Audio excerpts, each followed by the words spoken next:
How would you improve the relationship between the city and its board unions? I think it's back to lines of communication.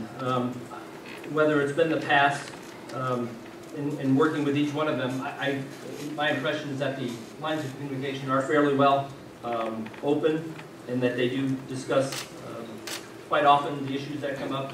I think one of the issues that can help is probably hiring a full-time personnel director to be able to move those departments together and be able to handle some of those issues. We'll pick up there since you mentioned hiring, and I'll put it back to you. Who would be the key members of your administration? As in names? Oh, there's no names on a short list or long list, because there's only ML.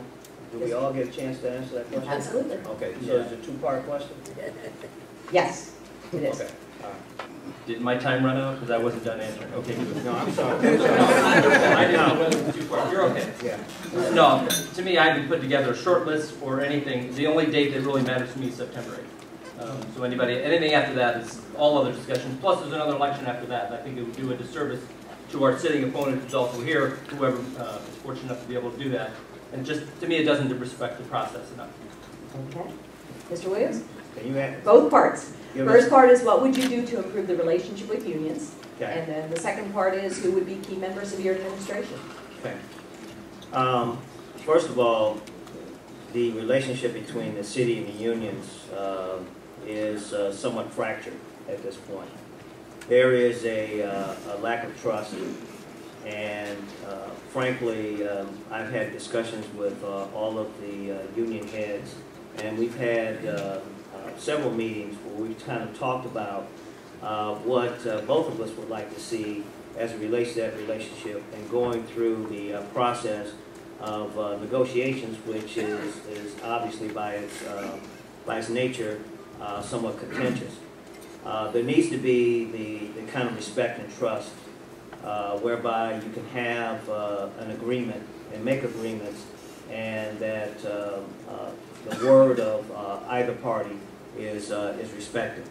So that's the first part. Second question again. Who will be the key members of your administration? Well, the key members of my administration will be people who are absolutely competent, experienced, and respectful of citizens, and frankly, the key component is whether or not they love people. If you want to do this job, you have to love people and you have to respect people, and that's a component that has been missing for a while. Okay. Mr. Comunale, two-parter. Thank you. I think the question was talking about leadership and what you want to do. Over the last 4 decades, I volunteered for everything from CYO Sports to the United Way, Good Samaritan Library, and on and on and on. I have a cadre of people that I can call almost any time to give me an idea on economics, on retention, on our public works, on labor relations. I think the mayor's job, primarily though, is taking the best practices, being collegial with council and other people of sense and integrity to come up with the best practices.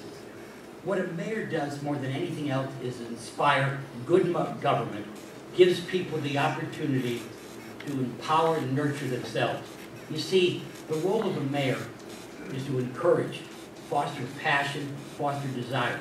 And I think that's the type of things that I've done in collaborating most of my adult life. And keeping in mind, in the construction business, you had to get along or you didn't survive. And if you think about it, go down the street and see how many businesses that were there 10 years ago are gone today. Thank you.